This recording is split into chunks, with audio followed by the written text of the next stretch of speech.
ഇന്ന് കേരളം കണ്ട ഏറ്റവും വലിയ വികസന മുന്നേറ്റത്തെയാണ് അവർ ഭയപ്പെടുന്നത്.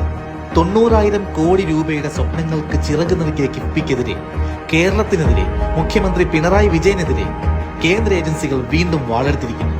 തിരഞ്ഞെടുപ്പ് വരുമ്പോൾ മാത്രം കൃത്യമായി പ്രത്യക്ഷപ്പെടുന്ന ഒരു രാഷ്ട്രീയ കളിയാണിത്. 2020, 2021, 2024 ഓരോ തിരഞ്ഞെടുപ്പിന് മുൻപും ഇവർ മസാല ബോണ്ടിന്റെ പേരിൽ നോട്ടീസ് അയക്കും. ഇത് മുഖ്യമന്ത്രിക്ക് നേരെയല്ല, കേരളത്തിലെ ജനതയെ വെല്ലുവിളിക്കാനുള്ള BJP അജണ്ടയാണ്. റിസർവ് ബാങ്ക് അംഗീകരിച്ച ഫെമ നിയമങ്ങൾ പാലിച്ച ഒരു കാര്യത്തിൽ ഇവർക്ക് എന്താണ് ഇത്ര വേവലാതി? കേരളത്തിന്റെ വിദ്യാഭ്യാസം, ആരോഗ്യം, അടിസ്ഥാന സൗകര്യ വികസനം, ഈ നേട്ടങ്ങളിൽ അസൂയ പൂണ്ട കേന്ദ്രം ഏജൻസികളെ ഉപയോഗിച്ച് കേരളത്തെ തകർക്കാൻ ശ്രമിക്കുകയാണ്. ഓർക്കുക, ഈ രാഷ്ട്രീയ പകപോക്കലിൽ നിന്ന് കേരളത്തെ സംരക്ഷിക്കണമെങ്കിൽ പിണറായി വിജയനും ഇടതുപക്ഷത്തിനും മാത്രമേ സാധിക്കൂ. നമ്മുടെ നാടിന്റെ വികസനം നമ്മുടെ അഭിമാനം.